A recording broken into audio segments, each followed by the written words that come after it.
नमस्कार, आप देख रहे हैं राष्ट्रीय मानवाधिकार न्यूज़। माँ बाप हमारे जीवन का एक वो खूबसूरत हिस्सा होते हैं जिसकी बराबरी कोई चाहकर भी नहीं कर सकता। इंसान हर प्रकार की उधारी चुका सकता है, हर कर्ज से मुक्ति पा सकता है, लेकिन माँ बाप का कर्ज जीवन पर एक ऐसा कर्ज होता है जिसे इंसान चाहकर भी मरते दम तक नहीं चुका सकता।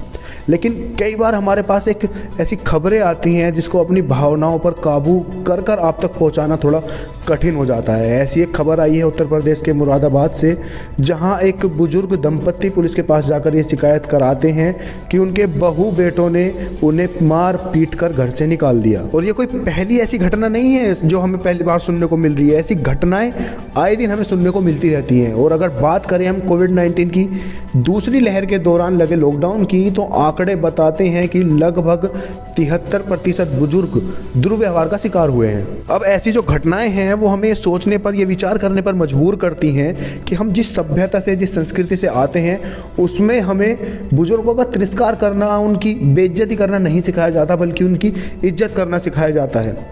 लेकिन फिर भी ऐसी घटनाएं आए दिन हमें देखने को मिलती हैं जिसका मुख्य कारण है समय का अभाव, एकल परिवार पद्धति को ज़्यादा अपनाया जाना और एक नाटकीय तौर पर अपनी निजी ज़िंदगी को जीने की जो इच्छा है वो युवा में कूट कूट कर भरी है, जिसके कारण वो अपने बुजुर्गों की बेइज्जती करने से, उनका तिरस्कार करने से भी पीछे नहीं हटते हैं। नोएडा सीनियर सिटीजन होम के संचालक कृष्ण जी ये बताते हैं कि आजकल के बिजी लाइफ स्टाइल में बुजुर्गों की उपेक्षा बढ़ रही है। लोग अपने स्वार्थ में इतने मगन हो गए हैं कि उन्हें रिश्तों और भावनाओं की कोई कदर नहीं रही है।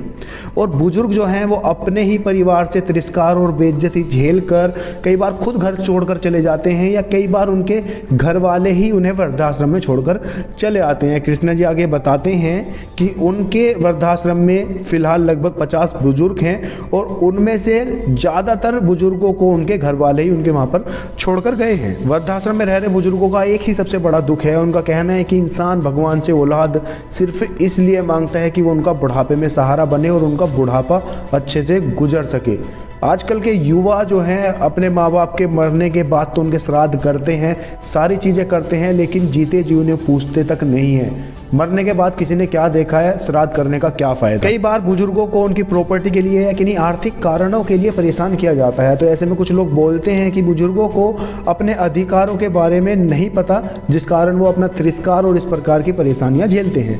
लेकिन माँ बाप तो माँ बाप होते हैं, वो अपनी ही औलाद पर कानून का सहारा नहीं लेना चाहते और कई बार बदनामी के डर से भी चुप्पी साध लेते हैं। लेकिन एक कानून के बारे में आप सभी को पता होना चाहिए कि यदि किसी व्यक्ति की उम्र 60 वर्ष से ज़्यादा है और वो अपना भरण पोषण करने में सक्षम नहीं है, तो वो कोर्ट में जाकर अपने परिवार से भरण पोषण का खर्च करने के लिए आवेदन कर सकता है। और अगर बात करें इंस्टीट्यूट ऑफ कॉम्पिटिटिवनेस की रिपोर्ट की, तो इसके मुताबिक राजस्थान भारत में बुजुर्गों के रहने के लिए सबसे बेहतरीन राज्य बताया गया है, जिसके बाद महाराष्ट्र और बिहार आते हैं, जहाँ बुजुर्गों को एक बेहतर जीवन मिलता है। इसी के साथ राष्ट्रीय मानवाधिकार की पूरी टीम ये आशा करती है कि इस प्रकार का दुर्व्यवहार, तिरस्कार किसी और बुजुर्ग के साथ ना हो, और यदि ऐसा होता है तो पीड़ित को जल्द से जल्द न्याय मिल सके। आज की वीडियो में बस इतना ही। अगर वीडियो पसंद आई है तो वीडियो को लाइक करें और अपने दोस्तों और रिश्तेदारों के साथ इस वीडियो को जरूर शेयर करें। मिलते हैं अगले वीडियो में, जब तक के लिए जय हिंद, जय भारत।